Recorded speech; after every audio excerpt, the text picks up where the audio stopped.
السلام علیکم dairy farmers. انسان کی ایک عجیب و غریب فطرت یا اس کی سوچ ہے کہ جب بھی کوئی اس کا جانور بیمار ہو جاتا ہے وہ اسی کو معمولی سمجھ کر بھول جاتا ہے، اور سب سے بڑا نقصان وہ اسی ہی غفلت کی وجہ سے اٹھاتا ہے۔ اس کی مثال آپ ایک کسان کی لے لیں۔ جب اس کی پہاڑ جیسی صحت مند گائے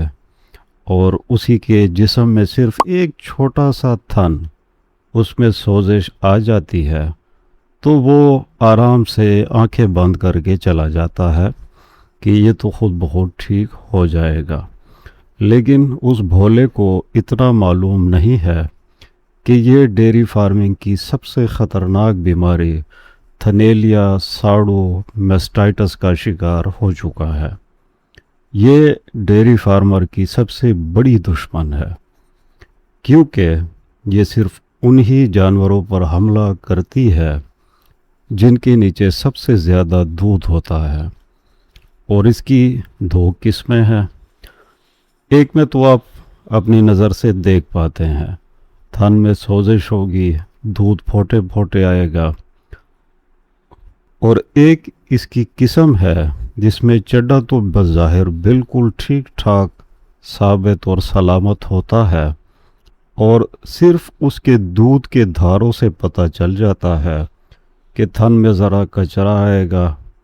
یا پانی کی طرح ہو جاتا ہے، کبھی کبھی خون کی طرح،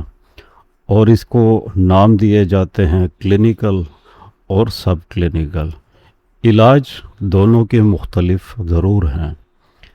پہلے آپ یہ جان لیں کہ یہ کیوں آپ کے فارم پر یہ مسئلہ پیدا ہو جاتا ہے، کیونکہ آج اگر آپ کی صرف ایک گائے بیمار ہے،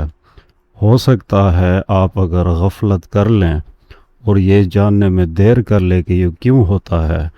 تو 3-4 جانور آپ کے اور بھی بیمار ہو سکتے ہیں، تو یہ جاننا بھی ضروری ہے۔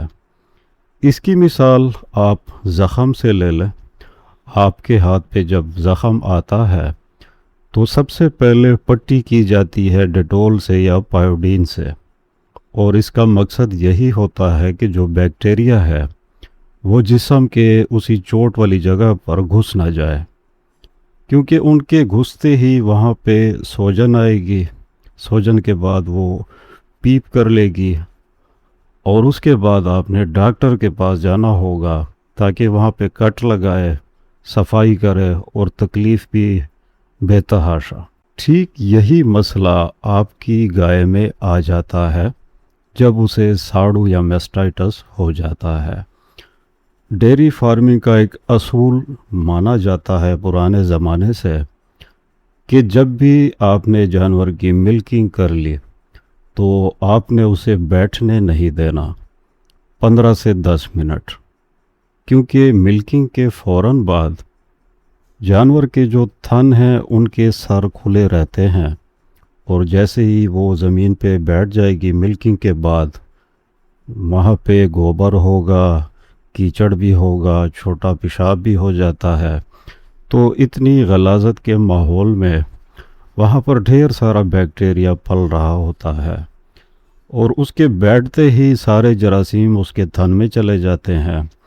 اور پہلے وہ ایک سوجن یا سوزش پیدا ہو جاتی ہے۔ اب اصول یہ ہے کہ فارمر سوزش دیکھتے ہی فوراً اسی کا علاج شروع کر دیں۔ جیسے کہ میں نے بتایا، ہم غفلت کے شکار ہوتے ہیں اور بھول جاتے ہیں کہ یہ خود بخود ٹھیک ہو جائے گا، لیکن سوزش سے مسئلہ آ جاتا ہے پیپ پر، جیسے کہ پھوٹے پھوٹے دودھ شروع ہو جاتا ہے یا اس کے چڈے سے خون شروع ہو جاتا ہے، تو یہ اس کی علامات بد سے بدترین شروع ہو جاتی ہیں۔